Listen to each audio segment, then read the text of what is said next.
Hi guys, how's it going? My name is Steve Wilcox, the host of the podcast today. And today we're talking with Dwayne Grech. Am I saying that correctly? Grech. Yeah, doing Grech. Oh, Dwayne Grech.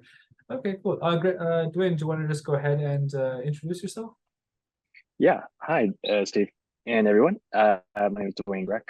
I'm the co-founder and CEO of Pedal X Lab KK. We're an Osaka-based XR and XD design company. I have a team across Japan, Canada, US, and a member in France. So we're sort of digital trailblazers and tech wizards looking at trying to solve how people interact with each other, connect with the environments and objects around us in a holistic manner. Cool. Can you explain how you incorporate Unreal Engine into your workflows when working on projection mapping projects? Yeah, so just to be honest, this is like our first year using Unreal Engine.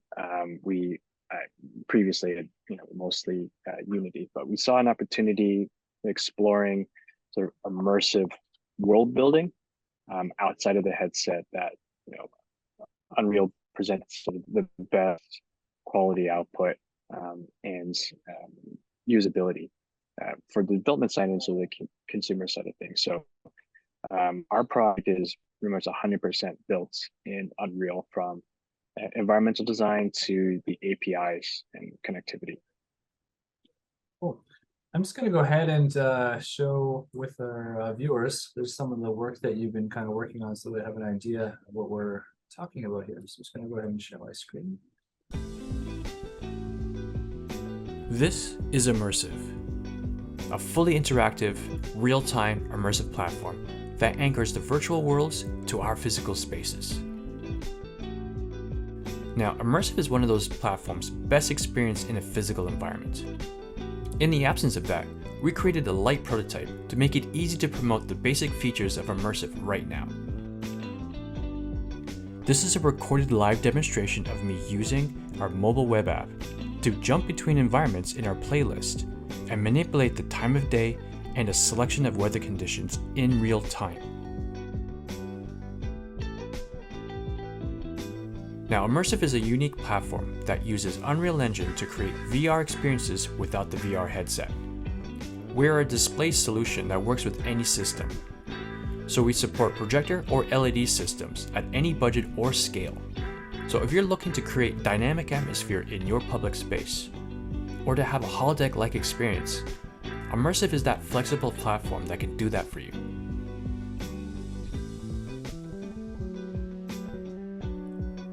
Want to learn more or get involved with us? Visit our website today for more details. Cool, that was a really cool video. Do you want to kind of go into some of the details of kind of like what went into making this and some of the services that you guys are currently offering with that? Yeah, thanks. Yeah, so like the video said, like this was a prototype of our real-time environment interactivity. So the goal is to take VR content and experiences out of the headset and then weave it into the public spaces there. And so what we ultimately want to do is sort of use Unreal Engine to help democratize the environment creation and the consumption of that. So we want to allow the end user to curate their experiences in real time. So, create an opportunity to transport themselves to a place there that makes it comfortable, whether that be a beach or a mountain valley or whatnot. But then determine the time of day they want to experience it, kind of what they want to see, all for just creating that atmosphere or a sense of meditation, mental well-being, or whatnot there. And so it has a lot of applications that coming from a simple gaming engine to now a public space holodeck experience is something that we thought would be so fascinating to explore. And Unreal Engine was one of those tools that just made it really, really easy for us to go and do that. I mean, the concept seemed like super science fiction and almost too good to be true. And the fact that we're not able to actually create matter from light, it's like, what's the closest thing we could do with the equipment you can get off the shelf? So we would have a lot of these presentation conversations. There's what looks good on on a keynote deck, fine, but what's the proof of this actually working? So it really didn't take much effort to really put together environments, build out a WebSocket server, and then a remote controller, all out of Unity, at Unreal Engine. And voila, we were able to basically start running things basically in real time. We were running things over some spotty Wi-Fi over a home server there, so we weren't getting quite zero latency, but the intention is to have the experience running locally, so it would be real time, and that's something that's just blowing people away when we actually do have those opportunities to do it. Yeah, the user interface seems really really intuitive, it seems, and you can have that like web control, and do you have iPad control for that also? Yeah. So the intention for that is to, for our client app is what you saw in the corner there. So that would be, for your mobile phone, for your tablet. So it just makes for easy navigation and controls. We wanted something to sort of, have the controls even itself be configurable based on what your particular needs are. You can load up playlists of interactive environments and then determine what controls or configurability for each of those environments you want, and really dial in that personal experience, and then lock that in, and then share that with the rest of the community at large.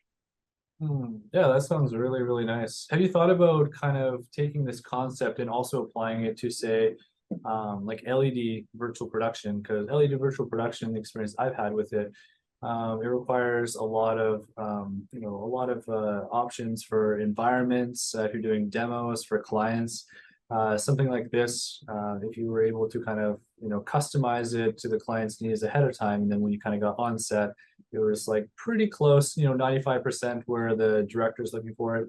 You just have control over the time of day, and that seems really flexible. But adding that extra function of having like the LED virtual productions, like I would love to try something out like that. So that'd be really nice. Yeah, there's definitely elements of switchboard in our concept there. Comment we got was we're democratizing virtual production, and one of our advisors kind of mainly said that there is like a third market out there for the less because affluent virtual production sets. So the everyday sort of content creator that wants to kind of do their own home setups or school setups, like they can have access to really, really rich content there. And if the controls are very, very flexible and customizable, then you actually are empowering a whole new generation of future production, wizards and companies. Mhm. So what are the advantages of using Unreal Engine for projection mapping compared to, say, other software tools that you may have used in the past? I mean, when we started coming into this, it was definitely like the quality of the output. We're seeing time and again, what Unreal Engine artists were producing, even just as like still images, but then as like personal animated projects or game development or even set design, and that was already to us like the big thing that we gravitated to, because our initial sort of product market fit was to provide as close to real environments as possible, and we were only seeing that coming out of Unreal Engine. So I mean, dealing with sort of really, really high resolution assets without really skipping a beat was totally there for us. And then of course the real-time rendering is super important, because that's really going to set us apart from just the virtual experience, right? We're not creating and deploying videos. We're deploying sort of open worlds that have no limit to it. And so that's really it's going to push the experiential side of things to the next level. and hopefully creates a whole new industry onto itself there. But I mean, those are things that the competition can easily catch up to over time with investments. So it's kind of on Unreal Engine to keep pushing that envelope and supporting the evolution of different hardware components to making sure that it's affordable for everybody to create from, but also to implement in their place of work or their home. How have like some of your clients or some of the projects that you've been working on, how has the feedback from those been so far? So in that demonstration video, we saw a Japanese village. We went to a very large, I cannot mention, Japanese tech company for a demo. They had no idea they were looking at a 3D recreation of a village, of a Japanese village there. They actually were really sure that this was video, and then they saw that, oh, you guys are manipulating time and weather in real time, and the befuddledness of like, how is this possible?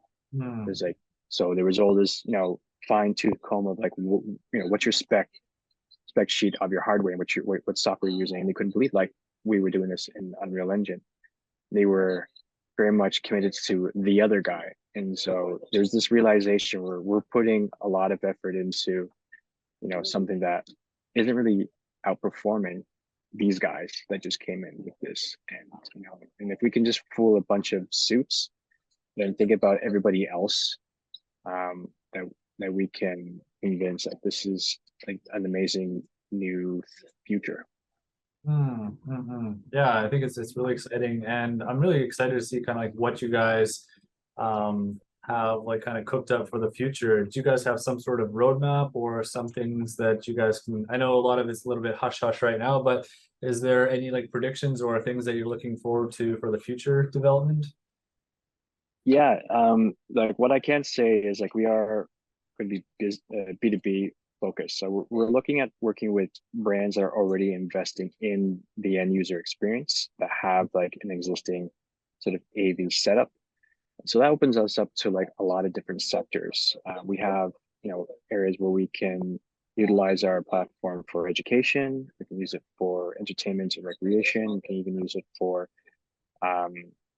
just relaxation, even healthcare. And so there's all these different, possible avenues to take it. And we just don't know. I mean, there's sort of economy of scale and choice there for us. I see. Yeah, that sounds really interesting. How is like the workflow? Like if you, for maybe users out there or like listeners out there who don't really fully understand this this workflow, could you kind of go into like a very broad overview of like what this workflow kind of looks like to create something like this?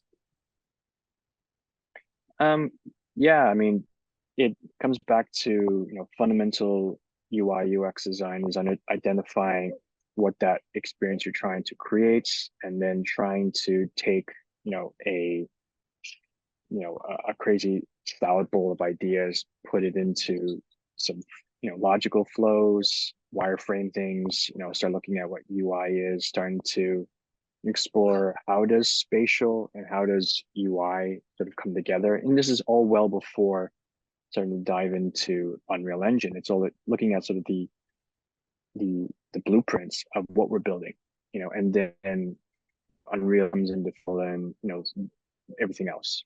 So if this is like a house, we go right from the sketches or mood board to sketches to blueprints, and then the aesthetical details and the furniture and all the finishings. That's where Unreal comes in to basically finish that off there. But once we got the our ecosystem per se, because it's not just one particular piece of software or experience, it's made up of 4 different API components we have to build separately that together becomes our greater platform there. And that's something that we didn't really know at the beginning, but something we came through over time of research and discovery, and a lot of failures and rewriting, and see if we were packing things up into one experience as opposed to safely dividing it out there. And I'm getting into a lot of nuance that's probably not important, but in terms of our workflow, it's it is a lot of like traditional UI/UX design and iteration, and then it's exploration into the environment and the software development through Unreal Engine. I see. I see. Have you encountered any specific limitations or difficulties when using Unreal Engine for projection mapping? And if you did, how did you overcome some of those challenges? I mean, right now for what we're exploring, the limitations is sort of like the newness of end display. There's not a lot of documentation, and it's still sort of like in its infancy of development there. So we're experiencing things that the original development team sort of were not really exploring or intended for, and so we're finding workarounds to kind of work with that. And then of course any sort of hardware limitations associated with pushing multiple renders through a screen, and dealing with that there. But these are things that are sort of like part of the development exploration. It's not like, well, that's it, we're done. We've hit a literal wall and we can't get past that. We're finding ways of getting around that and actually building something like new better practice to go with that. So this is great for us, and it's be great for our community, our creator community, and sort of our end clients as well. Interesting. Have you experienced any innovative or experimental uses of Unreal Engine in projection mapping effects? If so, could you provide some examples? I mean, I would say what we're doing is pretty experimental and out there, but I'm seeing a lot of the mixed reality work.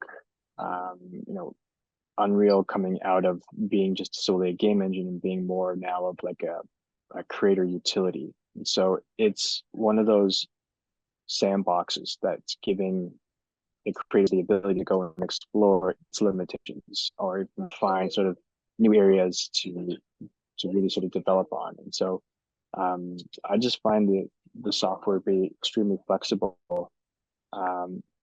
Nothing is sort of popped that says, oh, okay, you just reinvented the wheel there, but it's everybody day by day kind of exploring, creating something new is already progressing. It's already proving its software.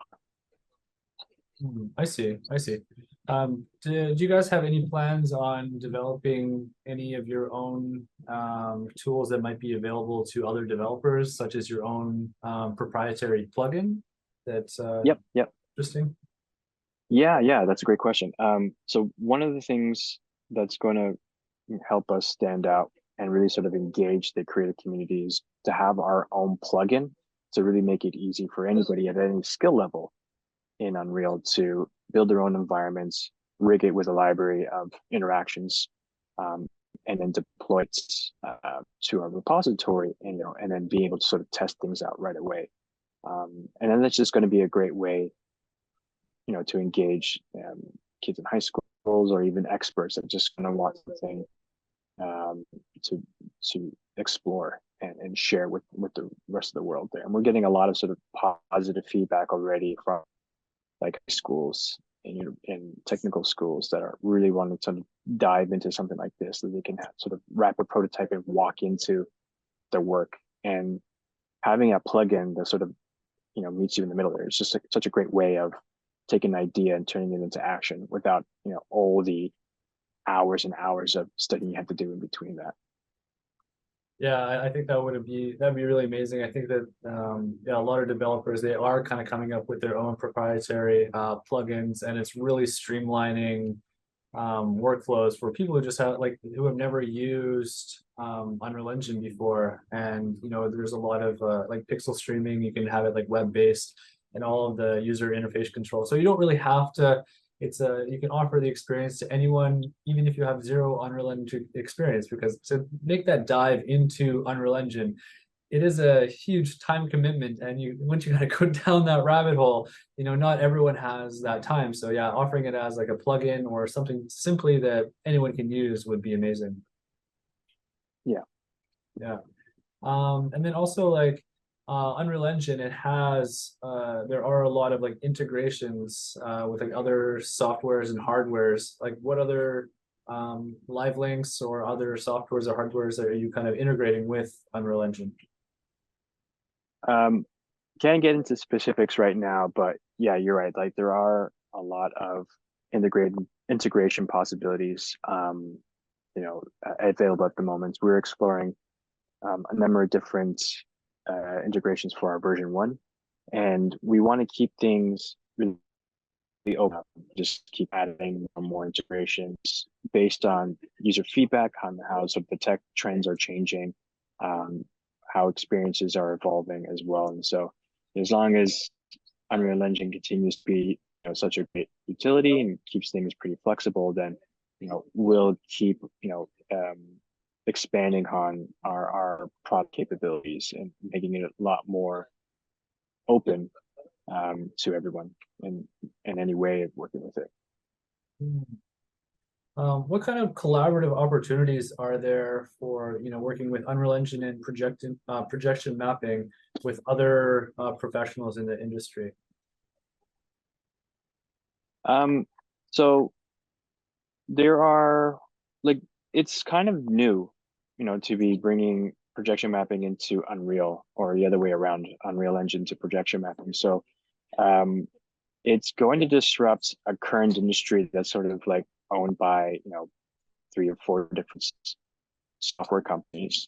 And so I think now that Unreal is starting to become sort of like the go-to for creators, like this is going to be a great way of where you can have projection mapping artists and game developers or VR developers sort of come and play in the same space, or have a lot of these cross-pollination opportunities happen.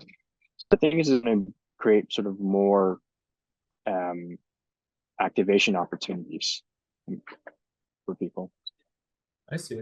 And then for a lot of the spaces that you're looking to project on, are they mostly like kind of cubed rooms, or they're kind of like multi-dimensional, or what kind of like shapes, or like what is it being projected onto? And yeah, a follow-up question with that would be, how is projection mapping, say, different than LED virtual production? Yeah, so I mean, originally we had designed immersive to be basically like a meditative room. We just saw that it had such a very limited marketability to it. But thinking bigger picture as a display system, and looking at sort of any display or surface and be virtual window, really sort of kickstarted our imagination on like looking at our physical spaces differently. So if you can connect something to a computer via USB or Ethernet, then that essentially can be a virtual window. And so we're agnostic of display. So mounted LED walls, projectors, you name it. Based on what your needs are or what your objective is, we can work with that, and it would run the same sort of workflow as your traditional projection mapping software, but instead of like defining a surface, we're defining the space and then determining where those virtual windows are going to be, and then that should be a one-to-one, where now we're actually cutting a hole in reality and peering into the virtual realm that's hidden behind. I see. Yeah, I know. Are you guys using N-Display for your workflows? Because I know that there are a few options for that. So, okay. So it does seem that that's right. Might be a little bit similar to, because for LED virtual production, there's, I think, Disguise. I've been using N-Display since it came out for the LED virtual production. So I'm sure it is kind of like some similar workflows. And then within Unreal Engine, the editor, I think the newest updates, I think from 4.27, they had the display of like the like N-Display kind of like built in like the configs into the editor window. So I thought that was a really nice update. Yeah. Well, the thing is, we're trying to do things at runtime. So we're forcing it out into its own API that you don't need to have Unreal running in the background. And so that's something that we're exploring. So yes, it does have that similarity to virtual production and switchboard. Again, sort of like a more consumer friendly version of virtual production, but for sort of any other space. But it could essentially still be virtual production uses for sure. I see. I see. I'm going to go ahead and share a couple more images. So we're looking at an earlier design of our immersive room. So this would have been a 4 by 4 meter pod, a modular pod that you place in your original concept was at an airport terminal. And so we have our customer Susan, who basically just needed 20 minutes to duck out, and I believe she is transported to the Andes Mountains or Spanish Highlands. I can't remember what landscape this was, but this was just to show the sort of like that real immersive transformative experience in our space there, just using like one singular projector in a personal room where you can sort of like just go and unwind. Okay. And was this an environment created within Unreal, or is this a 4K projection? This is a 4K projection. Okay. Oh, yeah, it looks really beautiful. I like it. And then this one here. So this here would be a concept of exploring outside of the pods and being sort of like in the everyday spaces where we can take over office lobbies. What would those look like? Instead of just walls, we can have live views of sunset or sunrise, of an environment. Sort of just make things spontaneous and atmospheric space there. So this is just one concept of people waiting for their elevator, and there's a sunrise happening in the background. I like it. So this example here is using immersive platform for retail and demo positioning. So in here, sort of an example of like camping gear for the North Face, and by itself, camping gear is great, but the experience for the demonstration is elevated when you have sort of like live environmental backgrounds that you can manipulate however you want to fit the time of day or the particular marketing objective there. And so we just thought about how does the environment impact user behavior when it comes to retail or anything else. So it's just an example to show sort of like the flexibility model. Get some fashion here. Yeah, so just sort of another example of like different spaces, different kinds of screen setups and architectural designs, for like a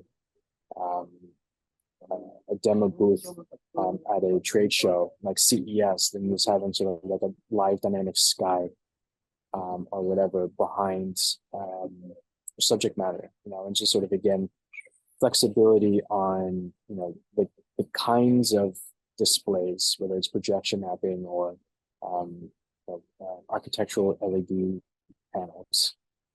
Show that, that it's not just virtual production sets, but it's something more than that.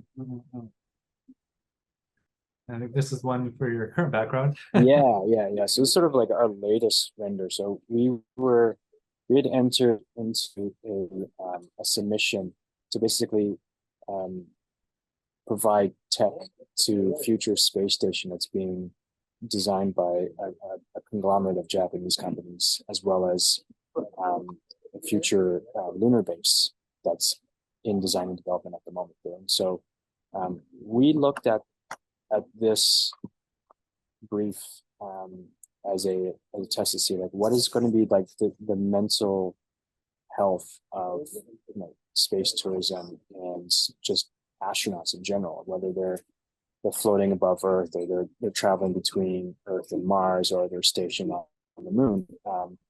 There's going to be all this mental pressure on them. How do we turn confined spaces into something that feels a little larger? We thought, well, how do we bring Earth to wherever they are? It's the moon, it's the shuttle, it's Mars, and how does that impact on the morale and productivity and the safety of the crew. You know, we just figured like, you know what, the team and I, we love Star Trek. This is the inevitable thing, is to bring the holodeck experience to space. And so we just feel like we were made for this. So this is our example of bringing like the Norwegian fjords to the moon. Yeah, I really like the futuristic concept here. I like this one. And so this one was exploring like out of home displays. You know, how do we turn digital boards and like subway corridors or in like the downtown spaces where we're just constantly bombarded with products, which is fine. I mean, society's built on commerce. It's how economies work. But we looked at a different way where what if we disrupted advertising to say it's not about the product, but the journey that needs that product. That's the seventh point here. So this idea was to have to sort of take over all the digital boards and make them virtual windows to whatever the environments this brand would want. So in this case here, the Scottish Highlands. So the Scottish Highlands are sort of the subject matter for the North Face. And then whatever the product they want to push, you know, that's happening through QR codes or, at a later physical points within the user journey here. So it still connects to the brand's sort of mission and the philosophy about being in the outdoors. And I thought maybe, you know, the environment being more of a foreground than a background to advertising. Yeah, it's kind of a nice change rather than just saying the product, this is what you're buying. You know, entice people, never stop exploring. I like that. And then if you're kind of curious, like what am I exploring? And then just kind of scan that QR code and then kind of dive into it a little deeper. So yeah, this is right, nice. Right. Like let people imagine, you know, that destination want to be. And you think the fact that these are all, you know, real-time environments that are changing with the weather and with the time of day as they're so your experiences are changing over time. So, you know, the crowd in the morning crowd are going to get a very different experience than the afternoon crowd. You know, if things are set in relative time. And so this which makes things really, really dynamic and very, very spontaneous. And that's something that you know, standard advertising is just static. Even if it's, you know, even if it's animating, it's beholden to a time frame and then the loops behind. You know? And so there is no loop here. You know? And that's sort of like the magic behind this. And you could just change any environment that you want at the end of the day. Yeah, that's very interesting. We got this one here. Oh, I like this. So same space, different angle. So what you're seeing now is, you know, we were looking at, this is, you know, one of many different renders of the subway corridor where we're seeing now sort of one broad side of the Scottish Highlands. You saw in the previous slide, there was one angle that we were looking at, and now this is the other angle. And now you see a much larger board behind, you know, with the digital board up in front, foreground there. And we're seeing the same landscape, but just at, you know, different depths based on those windows there. And this just kind of just show that, like, you know, you are not in the underground, you're not in a subway station, but you're transported somewhere else. And so I think it has such a very real impact on sort of the social experience than just having to walk through, you know, dimly lit underground passages. And so there's this urban design aspect to it that I find it really, really fascinating. Yeah, I would love to walk in the underground subway and, you know, have like a massive Unreal Engine LED wall to kind of just admire for a little bit. That'd be nice. And then I think this is, oh, right. So this is, I think the interface for the app. Yeah, so this was exploration of the Klein app design. So what we're seeing here is at the top part is our controls. So, you know, we're introducing weather, time of day, audio, camera positioning controls there. And again, all in real time. And these controls are configurable based on what you're looking to try to do, and or what you don't want to control. So, future integrations would be great to have. Your music streaming app, including this, so you can pull up a playlist of environments. You can see here the list below. These are selected environments with a particular theme that the end user decided, like, I like these places here, or this is something they chose, and then we have their favorites selected out, so you can see the different creators. So we wanted to treat this like a music streaming app, because I think that's the easiest way for people to understand the user experience of curating a lot of different contents and discovering new content, as opposed to just going to the same thing over and over. That's what I kind of loved about Spotify. I don't know if I can shout out brands here outside of Unreal Engine, but I just did. So we modeled that architecture and that user experience, because we just feel like it's been perfected. So we don't need to go and sort of reinvent that wheel. It works. So how do we apply that to immersive experiences? How do we apply that to the eventual, near limitless library of virtual worlds that people can teleport to? So, how do we curate all that? Well, let's look at streaming apps. So what would that look like? And this is sort of the fun aspects in the early days of development, where we would dive into Figma and just start wireframing and start adding a little bit of texture and flair, and seeing it sort of come to life there. And that just would energize us to kind of keep going, exploring more, and and seeing where this goes. And it's just been such a fun journey. And again, well before even building environments, just sort of seeing I can totally see people interacting with worlds like this. We got some more of the app here. Yeah, so this would be like if you had you open up your client app, and you're on the home screen here. So it's all about curation, discovery of themes, discovering creators, discovering particular super realistic or stylized environments or experiences there. Real places, fake places, abstract, and whatnot, and everything between there.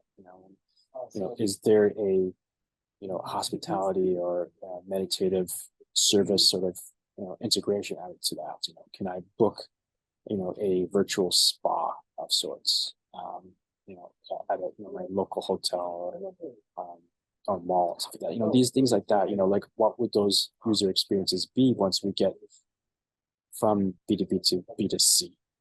And thinking a much bigger evolution of where immersive content and our everyday lives interact with.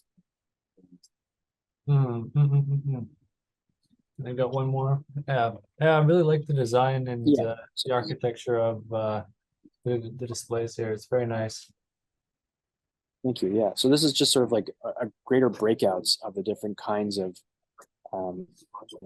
user states, from exploring the creator pages, configuring your experience pre-loading up your environments or post-loading up your environments, searching through themes, booking spas, commissioning environments, buying through the marketplace. It grew from just sort of like, hey, I want a holodeck, to, oh, this is becoming Amazon. Yeah, I really like I like how you have it set up. So basically the concept would be that as a creator, you could create your own Unreal Engine environments, and then other people could experience those also. That's right. Yeah. So, I mean, this is the democratized aspect of what we're doing, is we're empowering anybody from an independent artist to a content creation studio, a game developer, even a production company, movie production company. They all have, environments that they can provide, and we could reimagine into Unreal Engine, whether photorealistic, or or stylized. There's some of my favorites animes I would love to see as a reimagined, stylized Unreal Engine environment, or countries I've never visited to. I'd like to go check it out, or see a university's design students' final projects as a playlist.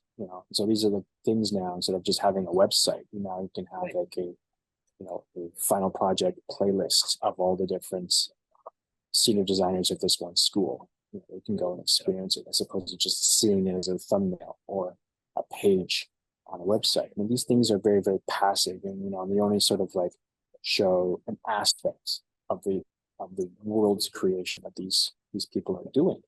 And I think being able to kind of like be surrounded in that is such an amazing experience for both the creator and the user. Yeah, I think those are some really beautiful images, and yeah, I like the layout, and as you mentioned, it is like modeled off of Spotify. Yeah, very tried, trusted, and true. They've done their research, and yeah, it's a very nice display. And I think that a lot of Unreal Engine developers are going to really enjoy the opportunity to not only just have this like 2D image of their environment, but they can share it with other people who can kind of like if you have like a platform that offers Unreal Engine developers the opportunity to really showcase their talents and their spaces, I think that it seems like an area that can definitely grow. Yeah, I think so. I mean, we've been talking to a lot of people, and those who've been in the production space or gaming space, or they're just starting off as a 2D creator, and they see their eyes kind of pop up like when can we experience this? And so there's a lot of anticipation. There's definitely a lot of need for experiences that they can be shared, that you can kind of walk through, that's not a headset. Not to bash headsets themselves, but the more people we speak to, the more people feel like if it can be done, it blends into the physical spaces, that ceases to have such more value to them than something that's sort of takes them away from everything. Yeah, I think so. I think the future is pretty exciting, and I mean every day it just seems also like with AI, all the new developments that are kind of coming out. I think we're going to get there a lot faster than we think. So I don't know. I'm excited, a little overwhelmed with all the new tools that are coming out. Are you guys integrating AI with your workflow yet, or?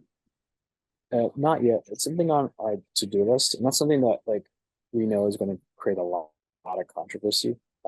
We see the competitors already incorporating AI in terms of content creation, and to some levels of success. But we know that there is going to be this convergent point where how much work is going to be human created and how much is going to be AI. Yeah. I like the idea of the ease of creation just through auditory interaction and prompts, but what is that outcome going to look like? And I guess over time, that iteration process is going to get better and better and better. But then the question is going to be, do you need human digital artists? And I'm not going to answer yes or no to that. I still believe there's definitely a need for human artists right now, especially if we're trying to create more accurate elements and experiences. I think there's something that human minds can produce that the AI can't. But we're making AI a lot easier to learn off of us, and so it's only a matter of time where we can't tell the difference between the two. Yeah, I think it's going to be a while, but I don't know. The rate things are going to be, who knows? Who knows? So okay, well, yeah, thank you so much. I really appreciate you taking the time to sit down with us and just tell us a little bit more about projection mapping and Unreal and some of the projects you're working on. So yeah, really excited to see what you guys end up cooking up, and really wish the future development of your projects all the best. And yeah, looking forward to seeing what you guys are making. Thank you. Yeah, appreciate it. And so immersive space on the platform. We're hoping to have fourth quarter of this year. Our version 1 is going to be commercial ready, so we'll have some more updates to share. Definitely love to come back and chat more about it. We have some new show. Yeah, that'd be amazing. I'd love to, yeah, when it's when it's production ready and it's like good to go, maybe we can get together again and you can kind of give me the rundown and kind of show me the ropes, because yeah, I'd love to see it in action. Yeah, absolutely. Yeah, we'd love to do that. Oh, that's awesome. All right, well, thank you so much for your time, and yeah, I really appreciate it. Yeah, thank you for the invite. Appreciate it. Okay, cool. All right, thank you so much.